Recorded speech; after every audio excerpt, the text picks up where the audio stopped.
आज से करीब 3500 साल पहले एक हिब्रू माँ अपने 3 महीने के बच्चे को सीने से लगाकर रो रही थी। बाहर मिस्र के सैनिक घूम रहे थे और आदेश साफ था कि हर हिब्रू लड़के को मार दिया जाए।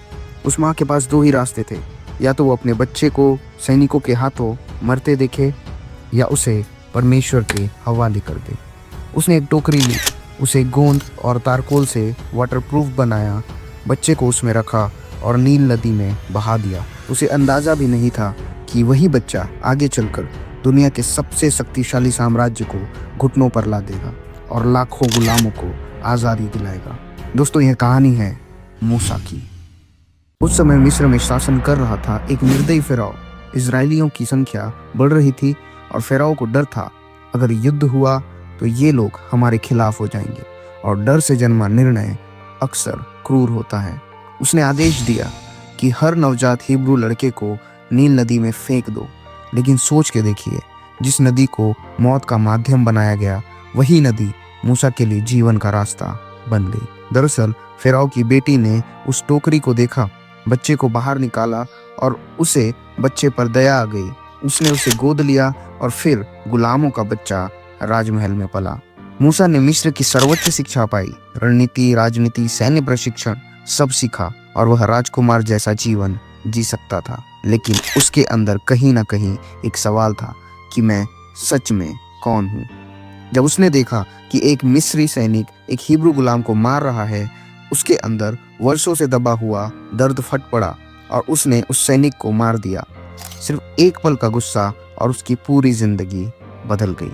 खबर फिरौन तक पहुंची और मूसा को महल से रेगिस्तान भागना पड़ा। जिसके पास सब कुछ था, अब उसके पास कुछ भी नहीं था। वह मिद्यान नाम की जगह पर पहुंचा। वहीं उसने एक याजक की बेटियों की मदद की, वहीं उसकी शादी हुई और वहीं वह एक साधारण चरवाहा बन गया। 40 साल, कोई फैसिलिटी नहीं, कोई पहचान नहीं, कोई महल नहीं। लेकिन दोस्तों, लीडरशिप अक्सर भीड़ में नहीं, खामोशी में तैयार होती है। और तभी एक दिन जब वह अपनी भेड़ें चरा रहा था, उसने देखा एक झाड़ी जल रही है लेकिन राख नहीं हो रही। वही उसे आवाज सुनाई दी कि मैंने अपने लोगों की पुकार सुनी है, तू जा और उन्हें आजाद कर। मूसा ने तुरंत हाँ नहीं बोला। उसने कहा, मैं कौन हूँ? अगर लोग विश्वास ना करे तो क्या, और मैं तो हकलाता हूँ। दोस्तों, हर महान लीडर की शुरुआत डाउट से होती है, लेकिन जवाब मिला कि मैं तेरे साथ हूँ। उसकी लाठी, जो एक चरवाहे की साधारण लकड़ी थी, अब उसका सबसे बड़ा हथियार बनने वाली थी। कल्पना कीजिए, एक 80 साल का आदमी, हाथ में लाठी और सामने दुनिया की महाशक्ति। मूसा ने कहा, मेरे लोगों को जाने दो। फिरौन हंसा, लेकिन यहीं से शुरू हुआ संघर्ष। एक एक करके मिस्र में विपत्तियां आई। पानी खून बना, मेंढकों की भरमार आई, अंधकार आया, टिड्डियां और महामारी। हर महामारी सिर्फ सजा नहीं थी, वह मिस्र के देवताओं के खिलाफ एक संदेश था। हर बार फिरौन का दिल कठोर हुआ और हर बार मूसा का विश्वास मजबूत हुआ। आखिरी विपत्ति के बाद फिरौन झुक गया। इजरायली निकल पड़े, सदियों की गुलामी खत्म हुई, लेकिन असली परीक्षा अभी बाकी थी। सामने लाल सागर, पीछे मिस्र की सेना। लोग डर गए, कहने लगे, क्या हमें मरने के लिए लाया गया?